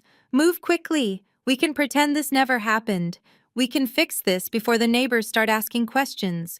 We just need to tidy up the yard. Nobody moved.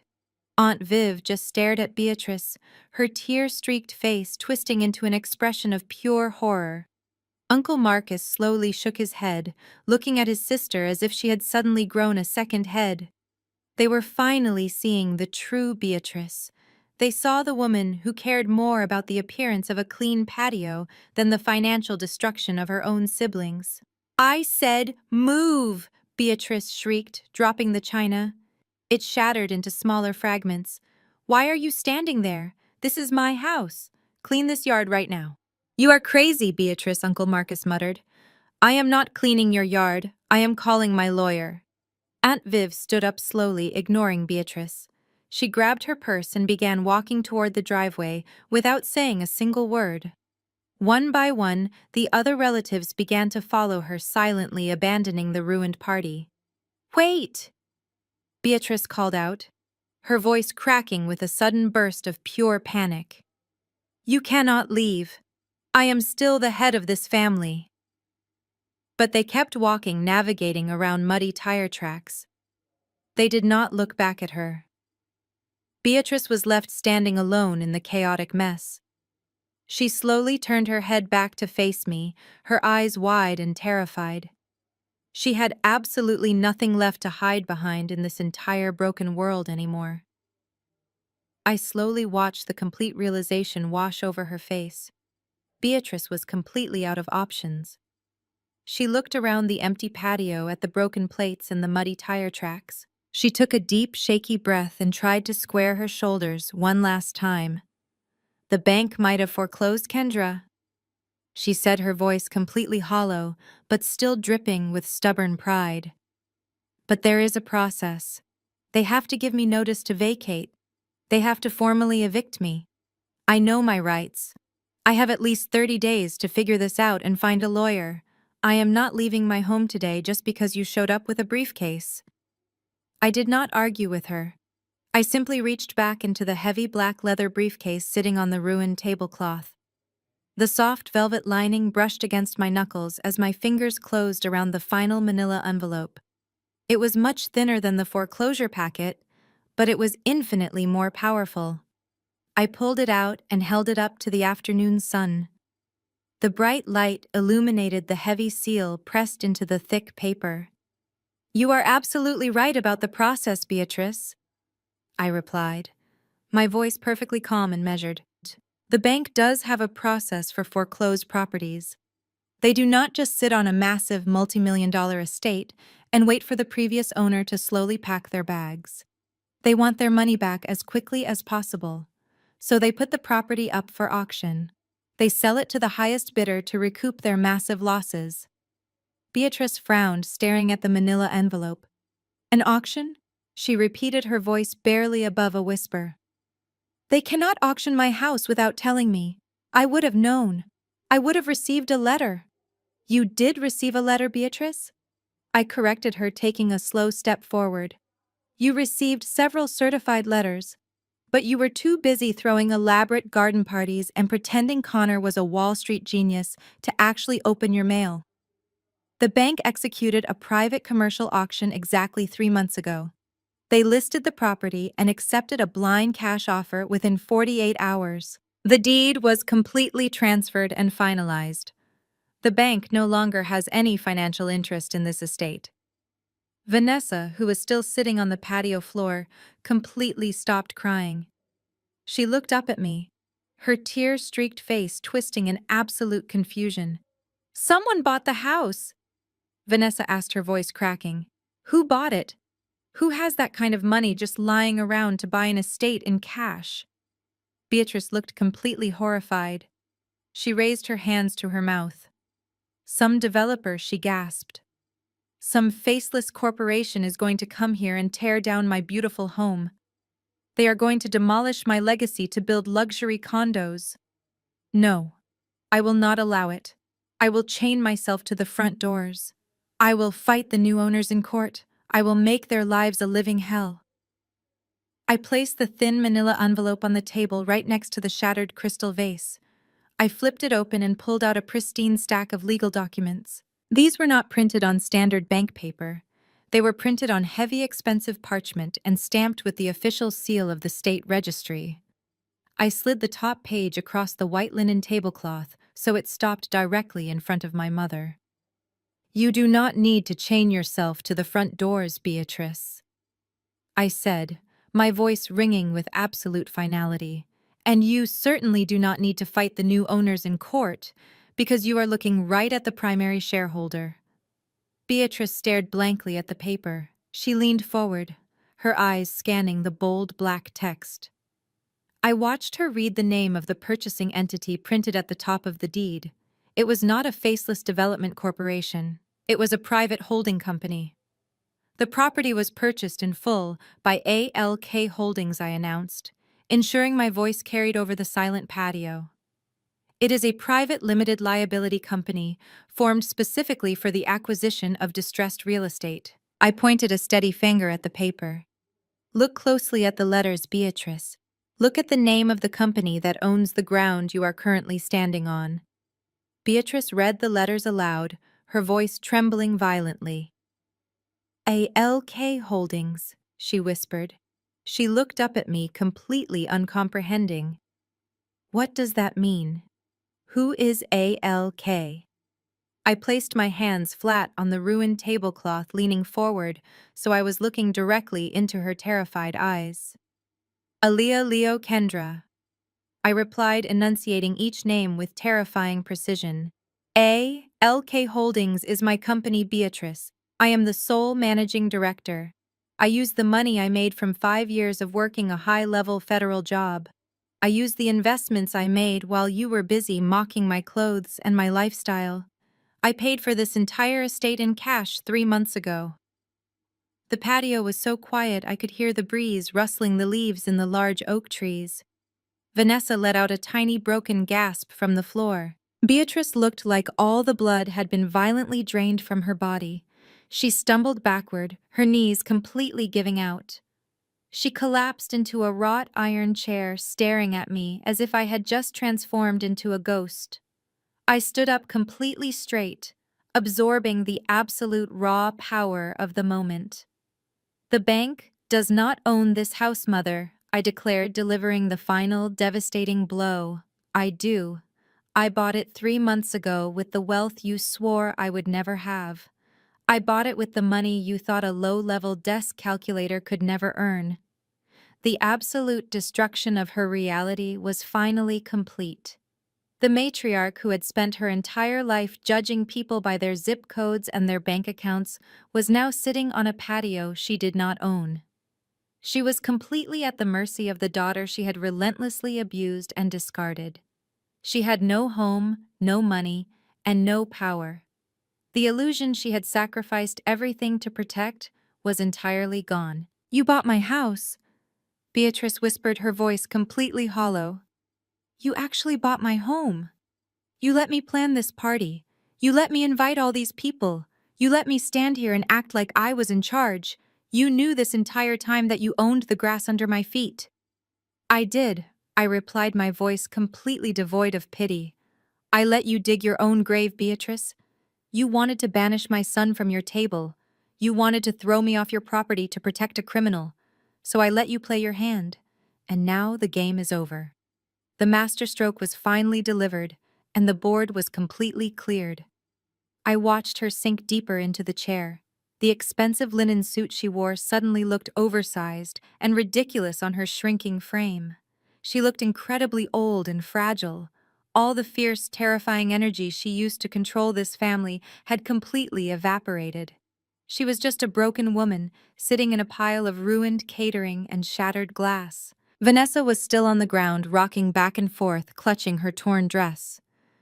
The 2 women who had tormented me for decades were completely broken by their own toxic greed. I felt my daughter Aaliyah step closer to me. She looked down at her grandmother, and then she looked up at me with profound respect. We had finally taken back our true dignity and our power in the most absolute way possible. The beautiful house was entirely ours now, and the toxic reign of Beatrice was permanently finished forever. I let the heavy silence hang over the ruined patio, allowing the magnitude of my words to saturate the warm afternoon air. The breeze rustled the oak trees, casting shadows over the shattered crystal. I calmly checked my watch. It was exactly 3:15. I directed my attention back to the two broken women occupying my lawn. Earlier, you were eager to enforce the boundaries of your kingdom, Beatrice. I said, my voice steady. You pointed at the driveway and demanded that I take my children and get off your property. You wanted me to feel the weight of being expelled from my own family.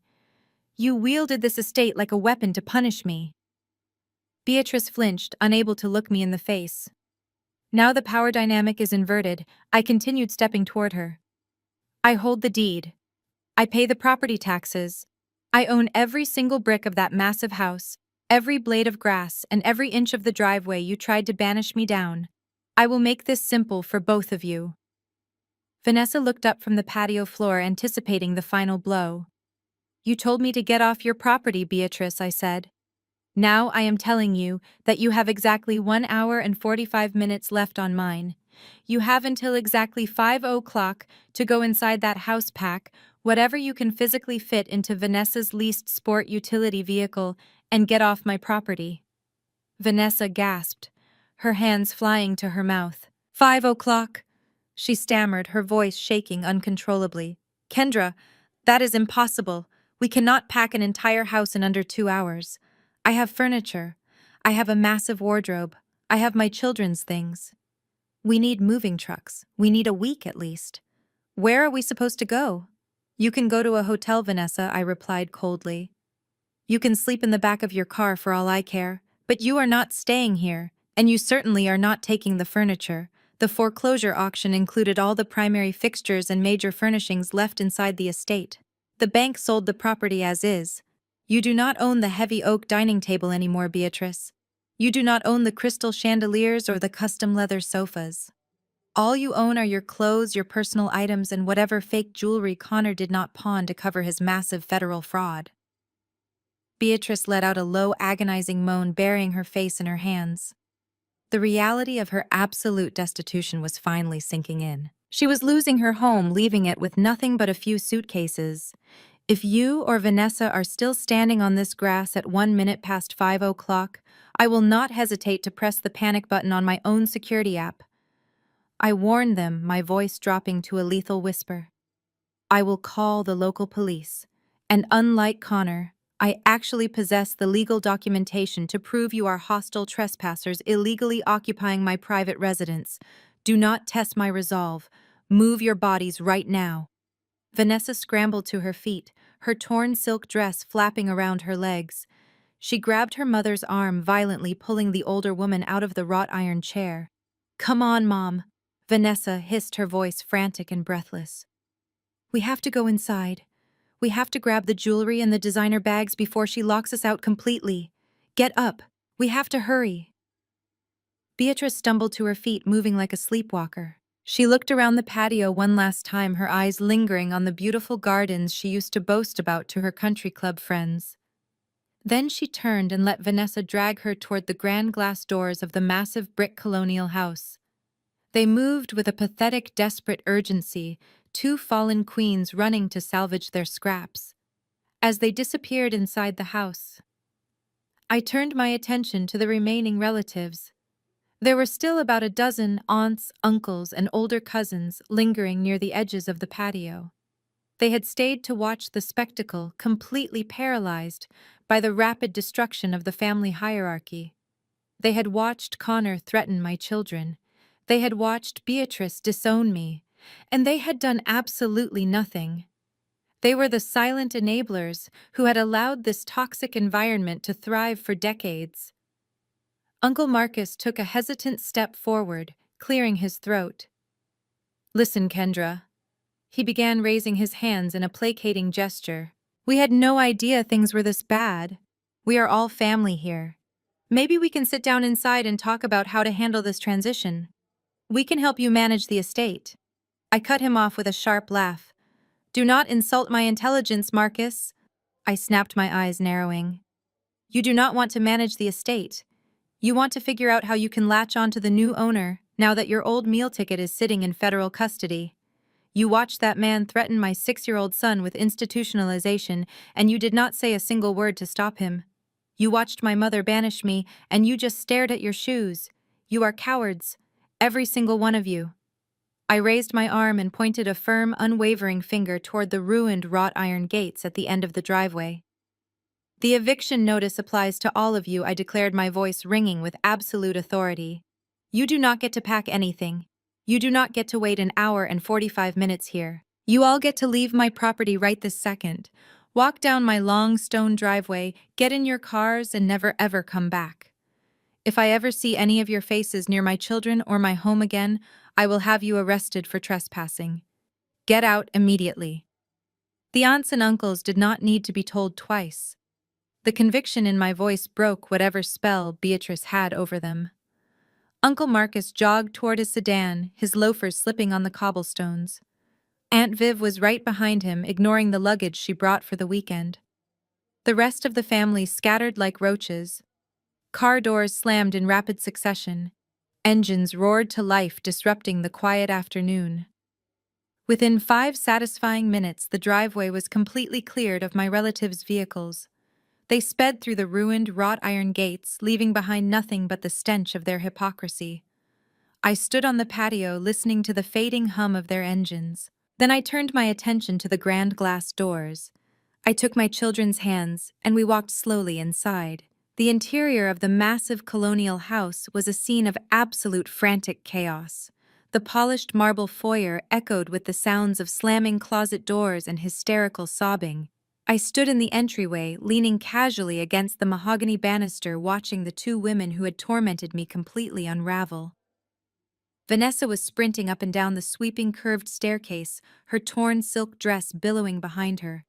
She was carrying armfuls of designer clothes on velvet hangers and throwing them recklessly into a pile in the foyer. Because the bank had frozen Connor's accounts, Vanessa could not hire movers, and out of sheer panic she sprinted into the kitchen and grabbed heavy-duty black plastic trash bags. Watching the golden child stuff her custom couture dresses into black garbage bags was the most profoundly satisfying image I had ever witnessed. It was the ultimate visual representation of exactly what her glamorous life had actually become: literal garbage. She was violently shoving Prada heels into the cheap plastic, tearing the bags in her frantic haste. "Mom, hurry up!" Vanessa screamed up the stairs, her voice cracking with panic. She said, 5 o'clock. Leave the silver. Just grab your jewelry box. Beatrice finally emerged at the top of the stairs, looking exactly like a ghost haunting her own home. She dragged a single oversized suitcase clutching a velvet jewelry box to her chest. The arrogant matriarch who demanded absolute perfection was sweating profusely, her makeup completely ruined. She stumbled clumsily down the carpeted steps, nearly tripping over discarded velvet hangers. They dragged their pathetic black plastic bags out through the heavy mahogany front doors toward Vanessa's leased sport utility vehicle. I followed them out, standing proudly on the grand front porch with my arms crossed. The afternoon sun was casting long, dramatic shadows across the driveway. But we were not the only ones watching this humiliating exodus. The loud commotion of the federal raid and the panicked departure of the relatives had attracted the attention of the entire neighborhood. The snooty neighbors, who used to peer through their hedges and constantly whisper about my clothes, were now standing openly at the edge of the property. Mrs. Harrington from next door was staring with wide, shocked eyes. The wealthy doctor across the street was standing on his front lawn, taking in the spectacular downfall of Beatrice and her perfect golden family. Beatrice saw the nosy neighbors watching her. She froze halfway to the waiting car, her face flushing a deep, horrifying shade of purple. The woman who lived and died by the opinions of her peers was now being publicly evicted, with her belongings stuffed into garbage bags. It was a walk of shame so profound it stripped away every last ounce of her false dignity. "Look at what you are doing to me, Kendra," Beatrice sobbed, dropping a trash bag onto the driveway. "Look at how they are staring at us. You are humiliating me in front of my friends." "They are not your friends, Beatrice," I called out from the porch, my voice echoing clearly for the neighbors to hear. They never were. They only cared about the wealthy facade just like you did. And now that facade is completely gone. Pack your trash and get off my property." Vanessa shoved the last torn plastic bag into the back of the heavy SUV, forcing the trunk lid down with a loud metallic slam. She yanked open the passenger door for her mother. Beatrice slowly climbed inside, refusing to look back at me, refusing to look at the staring neighbors. She stared straight ahead into the empty void of her ruined future.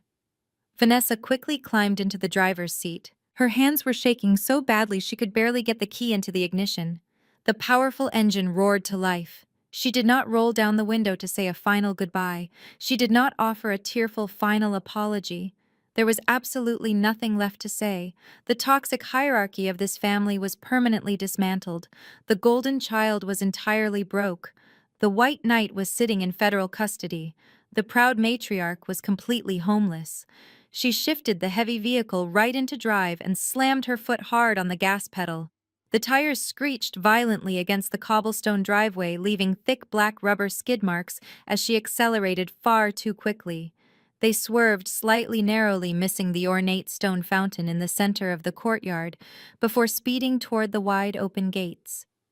I watched the back of the leased SUV bounce over the deep muddy ruts left by the federal agents' massive heavy vehicles. The car passed through the gates and turned sharply onto the main road, disappearing forever behind the tall manicured hedges. The neighbors lingered for a few more moments, whispering fiercely before retreating back to their perfect lives. They had witnessed the absolute destruction of the loudest residents, and they would talk about it for years. But I did not care about their opinions anymore. I took a deep and very cleansing breath. The toxic cloud was finally completely and permanently lifted today. The toxic cloud was finally completely and permanently lifted today. I stepped back out through the grand glass doors and returned to the ruined patio. The afternoon sun was beginning to dip lower in the sky, casting a warm, golden glow across the massive backyard. The catered food was still spilled across the stone, and the crystal vases remained shattered. But for the first time in my entire life, this sprawling estate actually felt like a home. It was no longer a stage for my mother's endless performances. It was no longer a fortress of judgment where my children were treated like unwanted burdens. The heavy, suffocating energy that had defined this property for decades had vanished the moment Vanessa's leased vehicle disappeared down the road. I walked down the stone steps and stepped onto the thick green grass. Aaliyah followed right behind me, letting out a massive breath that she had probably been holding since the picnic began. She kicked off her shoes and dug her toes into the manicured lawn.